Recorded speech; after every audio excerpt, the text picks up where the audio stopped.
Hey, everybody. Welcome back to another episode of Two Chiefs, One Mike podcast. I am your host, Scott Hughes, and I am running solo today. Mike is very busy, Chief, up there in Michigan, building his new police department, so he'll join us next time. I have got with me today Chief Adam Nielsen from the Montgomery County, Ohio area. He works for Miami Township, Montgomery County, which is in Dayton, Ohio. And I think this topic is going to resonate with a lot of folks today. We're going to talk about being a chief from the outside. So what's interesting about this is I was promoted to the chief of my prior agency from the outside, but I was a local guy, right? Like I was just a county away. So it was easy for the cops and the stakeholders to do their unofficial background checks on me through Google and through word of mouth. And hey, what do you know about this Scott Hughes guy? And, tell me what you know about him. How was he when he was a sergeant? How was he when he was an assistant chief at these departments? What do you do, though, when you're coming from 1,000 miles away? And that's what happened with Chief Nielsen. Chief Nielsen left Colorado to come to Ohio, which, being from Ohio, we might consider that a backwards move, but who am I to judge, Chief? So Chief Nielsen, thanks for joining us on this podcast. I think folks who are contemplating maybe making that move are going to take a lot out of this today. So thanks for joining us. I hope so. Thanks for having me. Good to talk to you again. So real quick, maybe just a brief background on a bio on you that kind of led you to where we are today. Yeah, thanks. So, like you said, I was born and raised out in Colorado. Did all of my cop work. I did 21 years in the Denver metro area. We were a suburb in between Denver and Boulder. So about 300 people working at the police department, about 200 sworn, city 130,000 people-ish. And, Colorado has gone through a lot of changes and it's getting really big. It's getting really political. They haven't been super cop friendly. And so I started to look 4 or 5 years ago, wanted to look somewhere family friendly. I've got a lot of years left on the job. I got a lot of gas left in the tank. I got a lot of things I want to do. I enjoy serving. And so the Ohio area was a place that was on the list for the family and myself, and saw this job come open back in early 2025. And here I am. I've been here about 14 months. Awesome. I guess I should have prefaced it with, we would move from Ohio to Colorado for the weather and the scenery, maybe not for the actual job itself. So for sure. So you see this job come announced, and like a lot of departments or municipalities around the country, they use these search firms, these executive recruiting firms to headhunt or whatever to find these chiefs.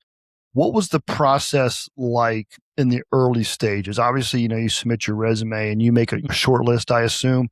Maybe let folks know kind of what that process was like. Yeah, so I believe the job was posted for about 30 days, maybe 45 days. Had to apply through the consulting firm, very squared away organization.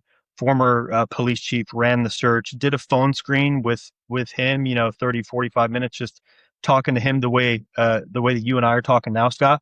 And, I felt like it went pretty good. Obviously it did, because I got moved forward. And then I did a bit of a phone screen with the township officials here, just to kind of get to know me a little bit better so I could get to know them. And, when you're talking about leaving a place where you grew up and a place that and a place that you love, I was vetting them as much as they were vetting me. So it really was a two-way street there. And then we got to the point that they said, hey, we did a resume check. We did your phone screens. We had you talk to people here. We want to fly you out. And so got on a plane and came out as a top 3 finalist, and went through the rest of the process here, which included a meet and greet with staff. They're kind of asking me questions philosophically and about me as a person, and everything worked out, obviously. So a quick Google search, it looks like the 3 finalists, 2 were from Colorado and the third one was from South Carolina. Maybe I may have that. Is that right? Yeah. Okay. So, and I believe the one had lived in Ohio before and then made his way out to Colorado, but wanted to come back, maybe for some of the similar reasons that I was looking to get out of Colorado. But yeah, there was 3 of us from kind of all over the country. If you want to talk about this, you can. If you don't, we can move on. But it's interesting that um, the three finalists, none of them were from even the region, really. Yeah. From the, you know what I mean? No, That's no, for sure. And I don't have a ton of background on that. I think it just shows that shows the breadth and the depth that the firm wanted to put into this. And, I put it into God's hands, and here I am. awesome. Awesome. So you pack up the family, you get a U-Haul and you haul butt, 1,000+ miles or whatever it is away.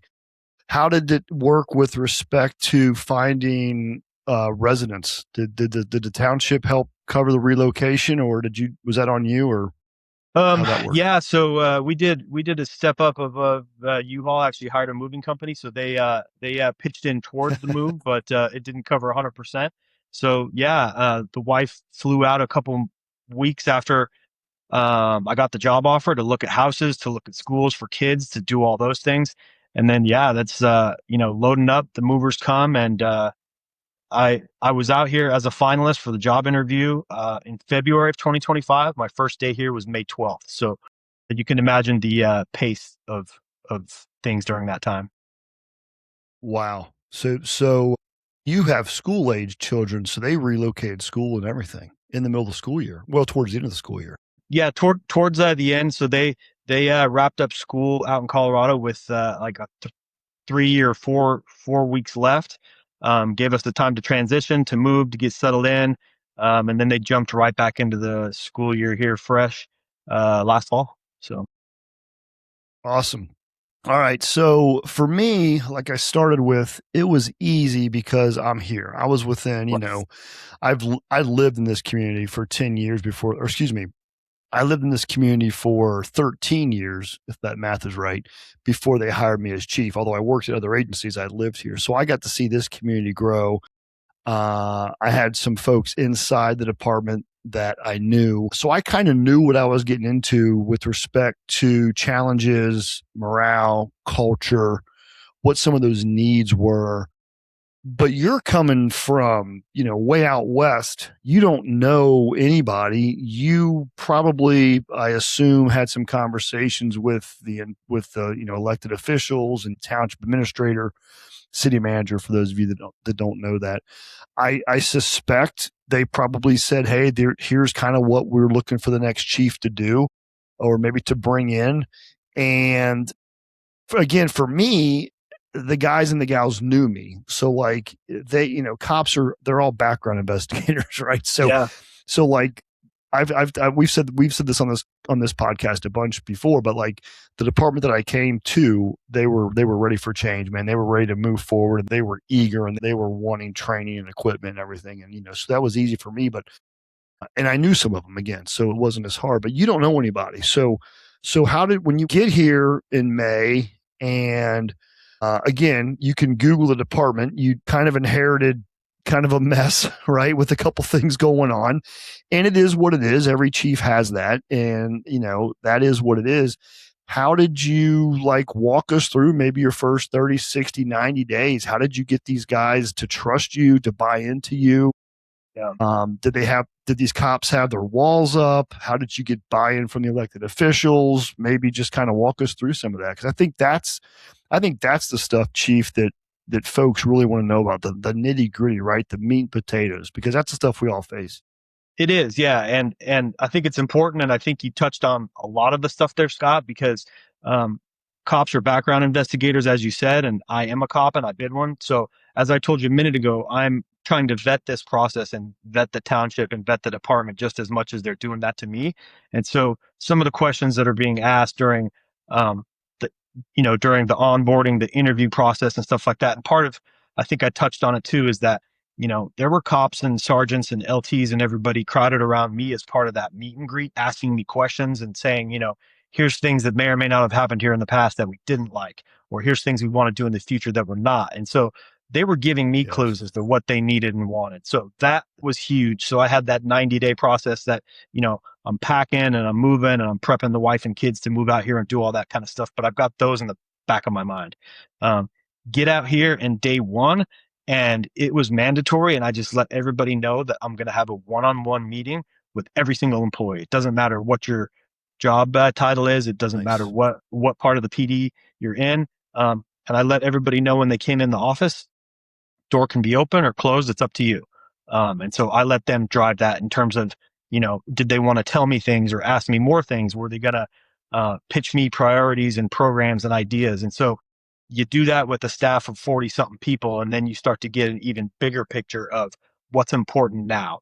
And there were some challenges coming in, and every PD's got them. There were some things that they wanted to build and that I was on board with and that I wanted to build in terms of culture, because it's not all about, cars and equipment and software. It's about people. We're in the people business. And so I thought that was really important to me to get it done, but I feel like the staff got something out of it too, because we got to learn a lot about each other in a short period of time. That's awesome you said that, because that's exactly what I did and what I've been preaching and I think I had you, if you make, for the listeners, if you make chief in Ohio, you have 6 months, you got to sit through this new chief's training that's 40 hours long. And it doesn't matter if you've been a chief before or not, you got to sit through this 40-hour class. And unfortunately, you have to listen to me for 4 hours. And I think in that class, I talked to the new chiefs about, that's exactly what I did and recommend folks do. So I was glad to hear you say that, because I don't know about you, but when I had my one-on-one meetings, and I'm sure you're the same way, Chief, it took me months, at least several weeks to get through the whole department, just schedules and stuff like that. But when I was sitting there talking to them, I was taking notes, what they were saying. And when I got done with the whole department, I put all those notes out and I looked at what was the commonalities that I was seeing or hearing rather. And I remember highlighting all those. And I remember, okay, these are the quote unquote things that I really need to attack first, because these are the big problems. And for me, it was the word, or it was suggested that it's centered around communication. There was a lack of communication internally in the organization. So for me, that's kind of where that weekly update came from that I've talked about before, where every Friday I send out an email to the entire staff about the things that are going on, either in the department or in the community. And that really helped me immensely, from it just cutting down on the drama and the gossip. Everybody hears it from the chief's mouth, and there's none of this, telephone game going on. But man, that's great to hear you did that. Now, if your place was like mine, I'm sure it was because they're cops, did you find that when you called some of these guys and gals in for the one-on-ones, you had two ends of the spectrum? You had probably the guys and the gals that just vomited information, right? And then at the other end of the spectrum, you had these cops that were probably really guarded because they were still trying to figure out, hey, can I trust this Adam Nielsen guy from Colorado? And then you probably had a bunch of guys in the middle, right?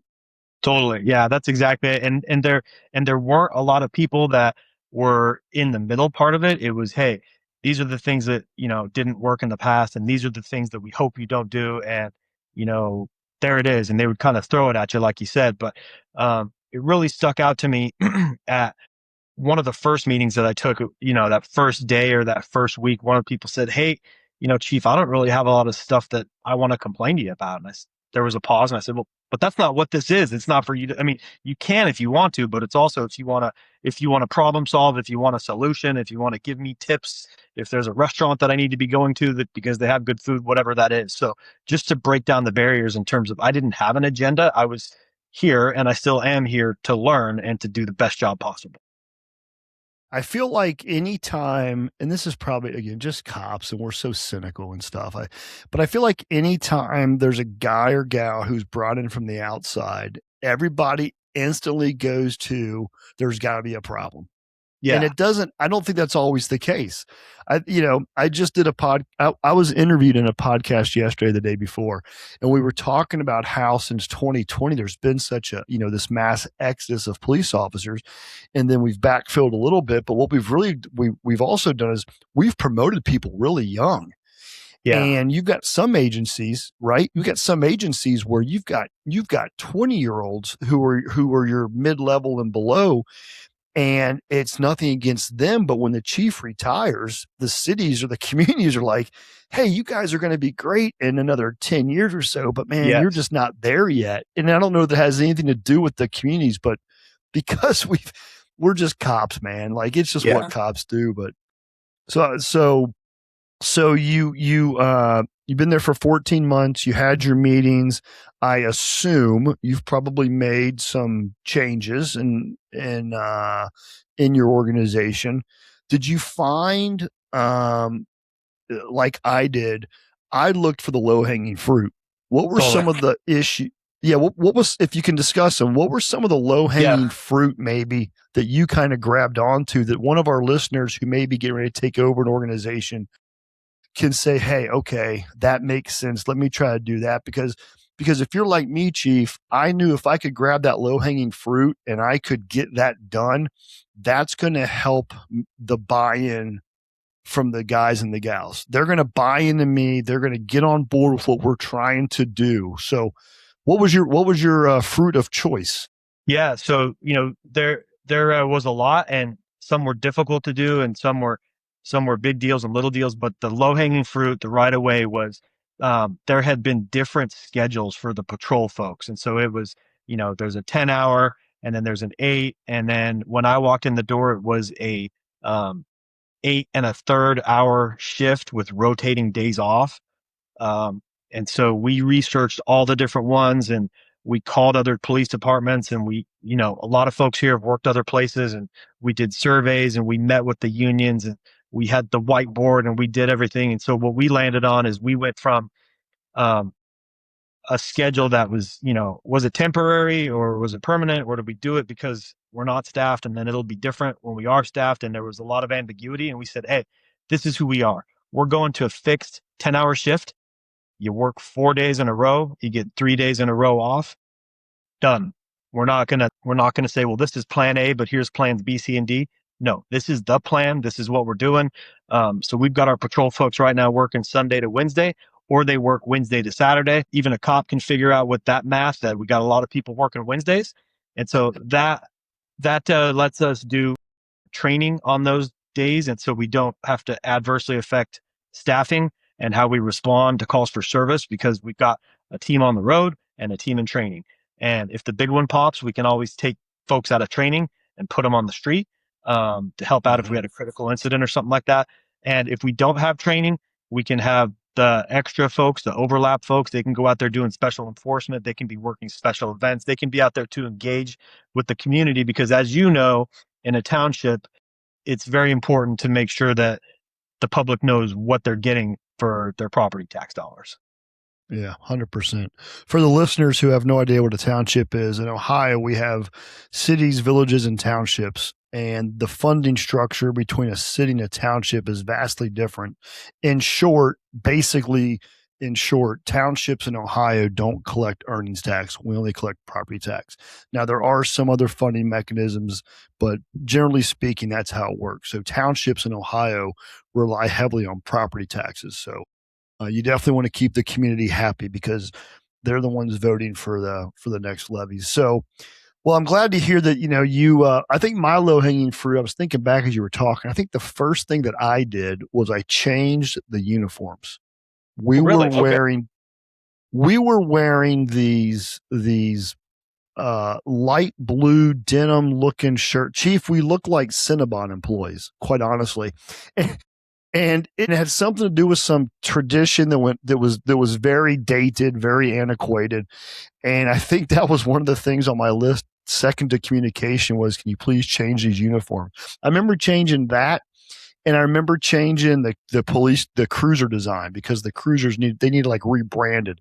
But for morale, when you're wearing something you're proud of now, or when you're driving around a cruiser that you're proud to drive around, that starts with that buy-in. And that's so good. Well, the schedule, I mean, that's a huge win because you're impacting people's lives. And, I've told people all the time, these people have families, they have outside commitments. You make them happy at work, they're happy at home. And I don't want to go off on that tangent, because we know the studies that show what happens when they're not happy at work, what their home lives are like. But so that was a great thing to change. You got buy-in from the union, you got buy-in from the elected officials, and you were able to make that happen.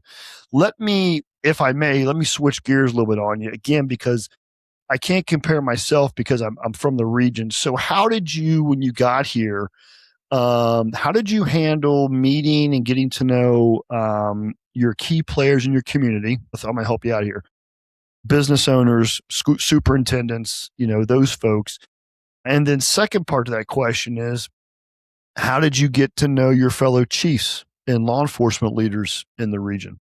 Yeah, so I think I'll just start with that if it's okay. But in terms of the fellow Yeah. chiefs, there's a lot of chiefs in the county here, and a lot of them reached out to me, and I had folks getting a hold of me, sending me emails, hitting me up LinkedIn messages. Adam Cologne, I believe you know him. He was Yeah. one of the first. Yeah. And then he drugged me up to the county chiefs meeting, and I was shaking hands and meeting everybody, exchanging phone numbers. So that was great to work in the county with 30 other police agencies, whether it's townships or cities or the sheriff's office. And everybody here has been warm and welcoming. And if I have a question, they answer it. If they need something, they call me, and vice versa. So that's been huge. And I mean, it started before I even got the family moved out here. So that was huge. And I think it's a testament to the folks that I work with and that I work around. And then I think coming out, I said I started in May, and I think that helped because there's a lot of community events in the summertime, right? So May, we're having board of trustee meetings, and people are coming to those because they're out and about and doing things. I get out. That's just who I am and how I like to do things. So I get out and I'm stopping in, talking to business owners. And then you jump right into, we did last year, we did our first ever safety town where we get the 5 and 6-year-olds out there and they're doing the thing. So we had a lot of business owners and parents and citizen groups out at Safety Town. And then you go into August and we jumped into National Night Out. And Miami Township does a phenomenal National Night Out. I was blown away. The city that I worked at back in Colorado had about 4 times the population, but the National Night Out here was about 5 times bigger than any one I'd ever seen out there. So I think that's a testament to the public support and the public interest that we have around here, which I like. And even if it isn't all positive, I like to be that face and that voice that I can be there to answer questions and try to handle concerns. That's great. That's great. What about well, that's okay. Let me ask you this. Since, because I know we're coming up on a half hour and we'd like to try to keep it about 30 minutes. So 14 months, what have you noticed? What have you seen? What do you like? What don't you like? So I know I made the right move. I love Ohio. I love this part of Ohio. I'm at the right department, and I knew it back in February of last year when I went through the testing process that the people that work in this building have a passion for the job. They have a passion for working with each other. So I came into a good team, and I've tried to let people know that my specialty is getting you what you need and then getting out of your way. And so I've been big on that. But, seeing the state sending me an email saying, "Hey man, you got to go to this new Chiefs class. It's out in Columbus. I didn't roll my eyes. I won't go that far, but I was like, okay, I got to do this thing. But, your class and a lot of the other classes that anybody that, has that on their calendar coming up or whatever, I got a lot out of it. It was super valuable, not just because I'm out of state, but, it had a lot of content that I think is applicable to this job because this job is important. And we all know it's fast paced and the standards are high. What the public and our politicians and everybody wants from us, they're kind of always changing, but the bar is always being raised. So it's been a great move. I'm enjoying it, and I've been blessed to be here for sure. Well, thanks for the plug. Yeah, I think, well, I can't validate that. I would like to think that most states do something when the new chief is promoted, because I think you're right. I think there are, especially for someone like you coming from the outside, from a different state, like you don't know anything about Ohio. So for you, I assume learning things like, the AG's office and the stuff at OPADA, which is the group that oversees law enforcement training. There's some similarities, but it's not Colorado Post, Exactly. So, and then the networking and all that kind of stuff pays off, which I was glad to hear you said Adam Cologne, who's a buddy of mine. He's a chief in Franklin, Ohio. He was a guest on this podcast, Chief, last year. I'm sure he shared the story, but they had a canine killed in the line of duty. Yep. Yeah. Canine Furry. And he was a guest on the podcast, and he kind of talked about that and kind of what he experienced as a smaller town chief, losing a canine like that. But I was glad to see that he took you up there and introduced you, because I'm sure you came in from the outside and I dealt with this a little bit. Like, it's kind of like when you hire a lateral cop. Sometimes I think when you hire a lateral police officer, some laterals can come in and they can try too hard to convince you that they know what they're doing because they've been there, done that, and they're trying to get buy-in from people, and it rubs people the wrong way. And I'm sure with my personality and just kind of who I am, I think that happened to me early on, and I had to kind of repair some things after some time on the job as a chief, because you want to come in and you want these people to know, like, hey, I know what I'm doing. I've got the experience. I wouldn't be here if I didn't have it. Well, in hindsight, I'm thinking, well, yeah, idiot, you wouldn't be in the Chiefs position if people didn't know that. So don't try to oversell it. You know what Yeah. I mean? But No, that's true. it's just human nature. So, well, I'm going to give you the final few minutes here, Chief. What would you, I don't know if it's advice, words of wisdom, whatever you want to call it. What would you want listeners to know? What are maybe I'll help you out. Maybe the questions to ask, the things to consider. If you're thinking about, making this kind of a move, what are maybe the good, the bad? I don't know if you looked at other jobs and said no or not. Maybe if you did, maybe Yes, talk about that. If you didn't, no big for deal. sure. But hey, what are those things that you want someone to know who might be considering, making this big jump? Well, and I think that if we go back to what we both said a while ago, is that cops are going to background investigate and we're going to look into stuff. And so I would just say, as an experienced cop, because that's what you're going to be if you're going for upper management, if you're trying to be a chief, if you're going to make that kind of move, trust your gut. And I had a really good gut feeling about this job, and it's been a great fit for me, and hopefully my staff thinks it's been a great fit for them as well too. I think they do. But if it doesn't feel right, it probably isn't right. We know that on the road too. So if we're going to contact somebody on the street as an officer, and you're just not feeling it, or something feels odd, you always trust your gut. I trust my gut on this. And I did look at a couple other jobs across the country, and you can tell when they want a specific person, not just a type of person, but they want a name, and they're putting on a process as part of, just a show. But there's that other thing that we've seen maybe since like the COVID years, 2020 or 2021. And this is just, I don't have a better way to explain it, but it's the government officials, the city leaders, the county, whatever that is that they'll hire a police chief or whatever that is, and they'll do it. And the way that I phrase it is they hire you with a hostage note, and they say, okay, you can have the job as long as you do this. And I was blessed to not have any of that. They said, hey, here's a couple priorities. Here's a couple bigger picture things. Here's the framework of what we want us to look at. Now go do it. And I've been able to do some things here, and I've been able to have, politician support, the elected official support. My boss is a big supporter of the police department and the work that the officers are doing on the street 24 hours a day, 7 days a week. And that's a win. And I just wanted to make sure that, you get caught up in the process. You want to sell your stuff, but take the time to vet them too, because you want to make sure that you're not just a good fit for them, but they're a good fit for what you want to do.